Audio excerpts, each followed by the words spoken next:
Good morning, dear ones, and happy Wisdom Wednesday. I've been sitting a lot with, at least in my process, when I move from visioning into bringing things into form and expression, I sit with the question of what do I really desire to commit myself to? What do I want to commit my year to? And I think it's an important question to ask because vision boards are or however you vision, whatever your process is and wherever you're at in your process of visioning, we often confuse, and I've said this before, visioning with goals and to-do list items. And ultimately, what is on the vision may very well turn into that. But from my point of view, a vision is just that. It's all the things that are possible. It's a dream, and it can be a lot. And what's on the vision board does not necessarily need to come into form or be expressed in you decide the timeline. It does not have to be from January 1st to December 31st because everything, and the paradox of a vision board is yes, it's all the possibilities. And at the same time, just by the act of the distortion of manifestation is that just by the act of putting it on a board does not mean it's going to come into form. It takes co-creation with the universe or your divine. It takes energy. It takes commitment. It takes resources. Everything that's on that board, once you choose to move forward to express it in the world or within yourself, takes some commitment. It takes some resources of time, focus, life force energy, physical resources, financial resources. And so I encourage you to now, and some of you are already kind of going full court press on what's on your vision board and setting goals and all of that stuff, where we go through our processes in much different ways. And some of you have also created words for the year that I hope in some way are linked to what's on your vision board.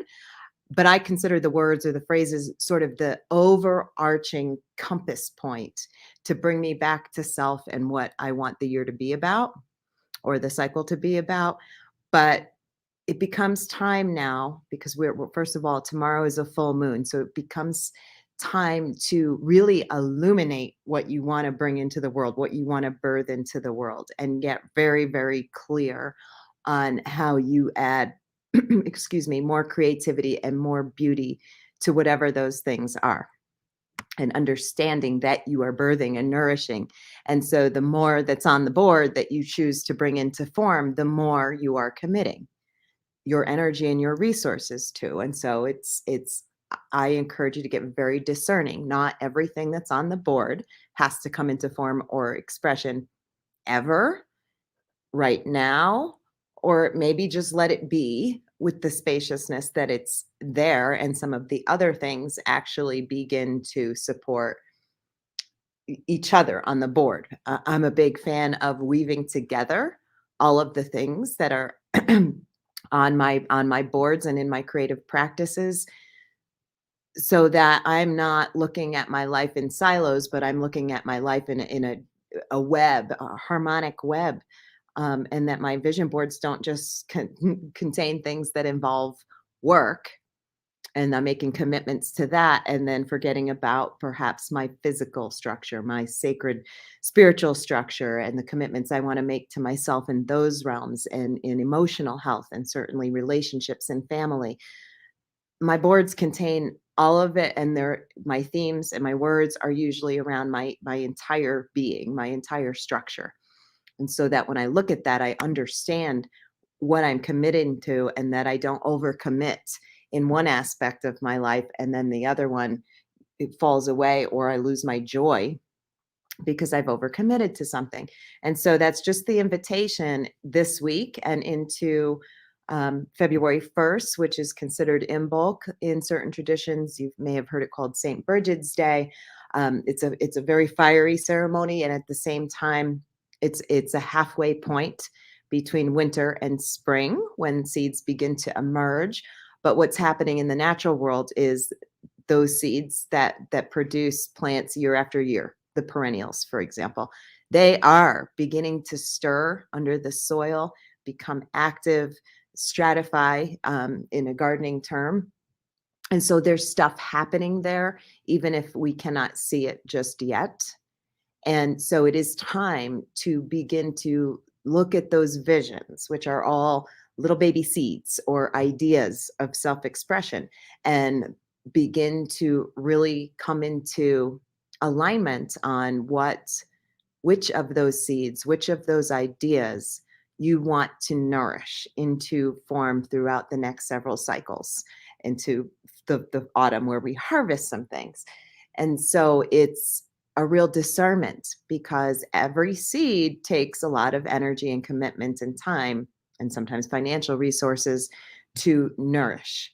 And just because it's a seed idea doesn't mean that it all has to come into expressed physical form this year or ever. It's really time to commit. And I pulled a card and know and be discerning in your commitments and know that if you overcommit to one aspect of your life, something that's on the vision, if you have a lot of stuff on your vision board, you know, there may be a sacrifice there.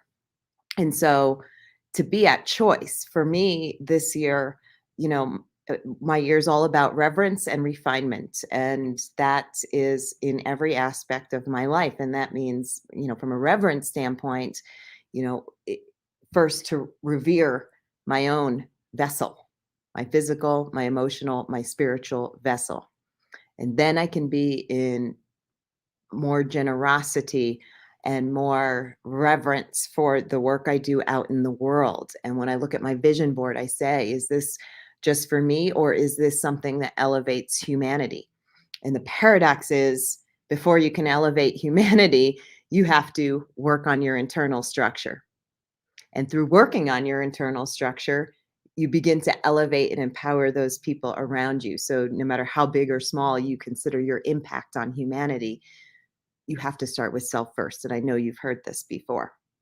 And so, of course, I pulled, and it's time to get creative and have some fun. That's another big question of mine this year is, are we having fun yet? It's if it's not fun, it's not happening. And what that also means is it relates to my word of reverence is to revere even those things that are struggles, even those things that cause me pain, even those things I'm having to let go of, to revere them for the gifts and the medicine that they gave me at the time in my life when I needed them, and to move on from that and open up to what wants to come through and that I want to commit to, and to revere my sacred work in the world, to revere my family and my role as mother because my son's getting older and the way motherhood looks is shifting for me. And so to revere our moments and to not always put work first sometimes, or even creativity in the way that I'm in the studio creating, but maybe not creating a deeper relationship with someone. So all very interwoven, but I keep coming back to on my vision board as I bring things to a lower level of detail.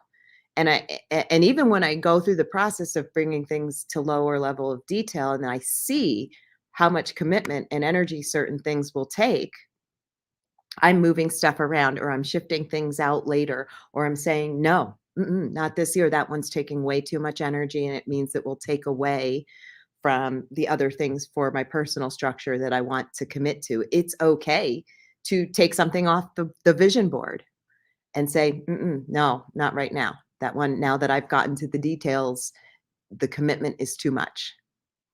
Or maybe I need to call in support.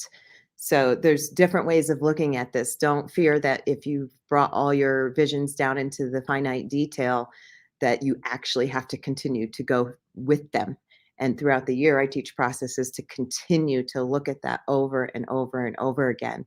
Choosing to go down a path and then changing paths is not remotely a failure.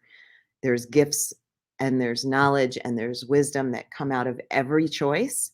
And it's okay to change your mind at any point in the process. Again, you know, the calendar is a man-made thing. There's no one that's holding you to having to have everything that's on your vision board done by December 31st, or even making a choice to move forward with it in expression. So I want you to give yourself permission to vision and dream, and then go into the details and then understand the commitment and then make the choice as to whether or not it's something you want to put your life force energy into, and making choice for self first before humanity, because the energy that you magnetize through taking care of your own vessel first and those closest to you first will ultimately provide you with the reciprocity of abundance. I promise you, I assure you, um, will begin to, for lack of a better term, rub off on those around you, and they begin to elevate just by being in your presence. So we don't have to necessarily have all of these massive goals and commitments, but just to, I'm going to share next week a little bit on something I've been reading and digging into, but something I've been sitting with is, this idea of purpose that we're always searching for. And it's like our purpose is to live our lives and to live our best lives, whatever that means to us, and find joy. And sometimes we put things on our vision board that like suck all the joy out of us because we think we need a certain amount of money to have fun, to go on the trip, to do all the things. And yes, there's truth. This world does still revolve around financial exchange, but you have to ask yourself, at what cost?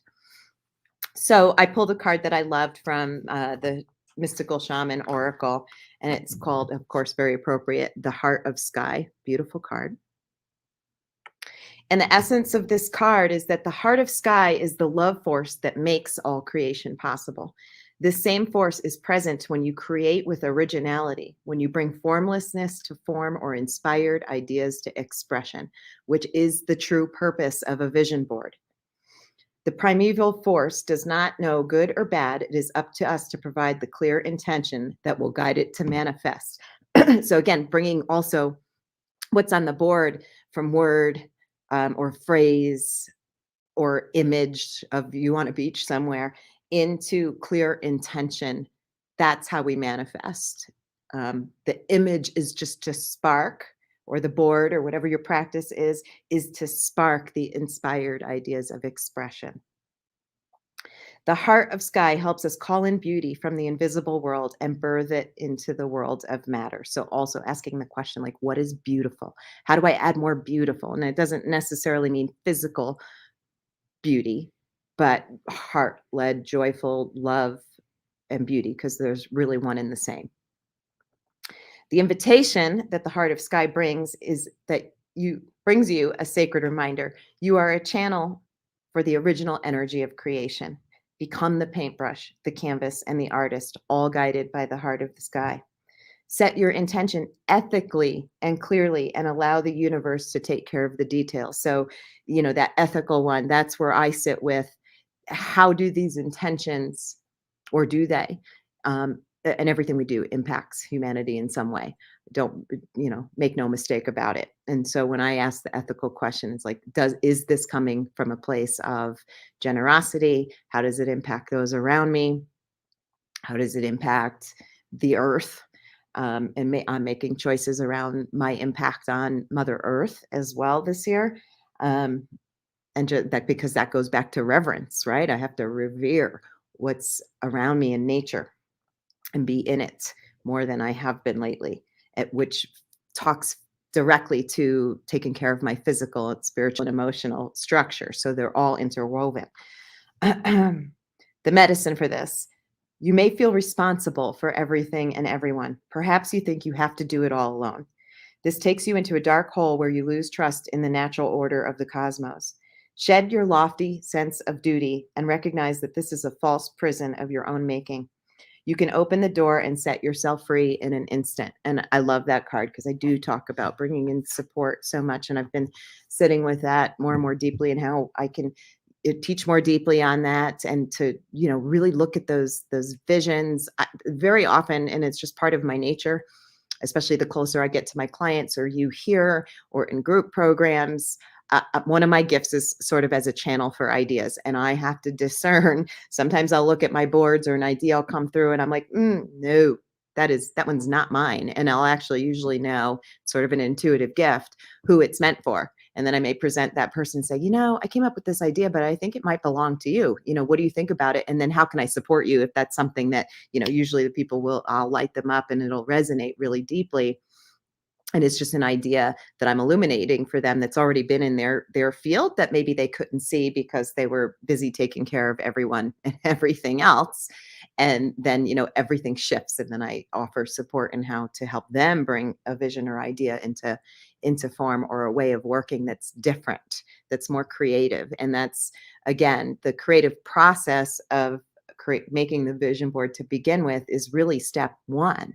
And then looking at things from a creative mindset, an intuitive mindset, you may create additional art pieces to get deeper into it, but to be really creative about what's on that board and say, yeah, okay, this is what I want to express in the world.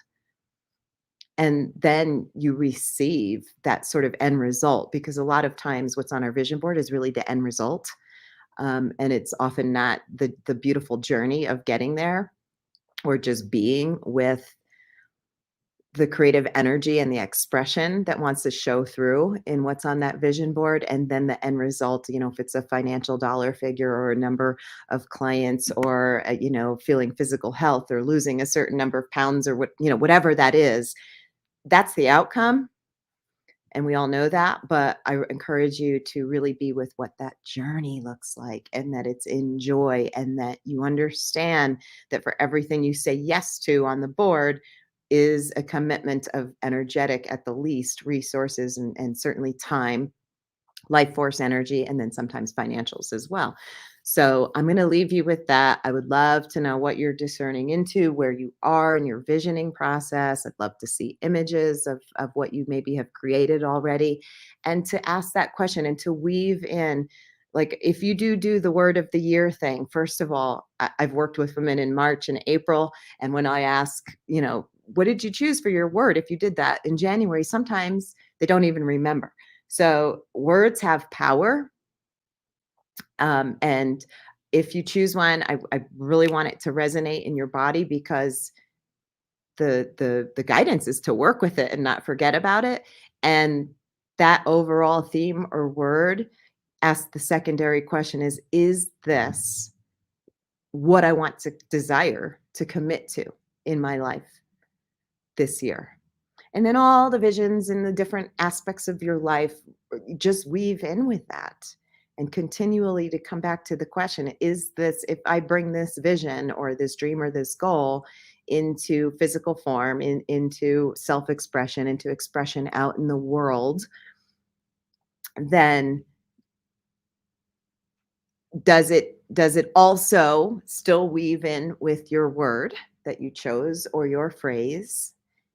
And then sometimes it's, what do I want to commit to more deeply? And so someone saying their word is clear. Okay, well, what does that mean? So if you put something on your vision board, that you want to bring into form, a work product, and offering, something like that, then the question is, okay, does this have clarity for me?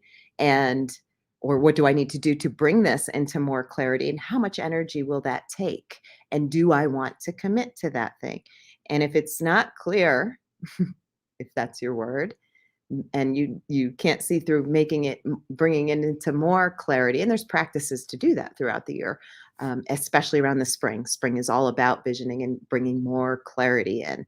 um, then it may be, okay, maybe that one's not in clarity for me right now. It's not in clear resonance or harmony.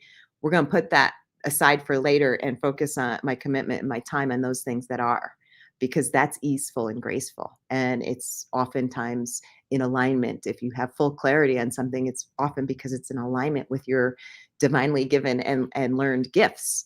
So I'm all about the easeful path, not about the difficult road to get to some outcome. So I invite you to be with that as well. And happy Wednesday. It is Wednesday, yes, and have a blessed full moon tomorrow. I'll be speaking more next week about this celebration of Imbolc that I celebrate in my traditions, and how that can help you become really allies with those seed dreams that you have happening right now. So have a blessed day.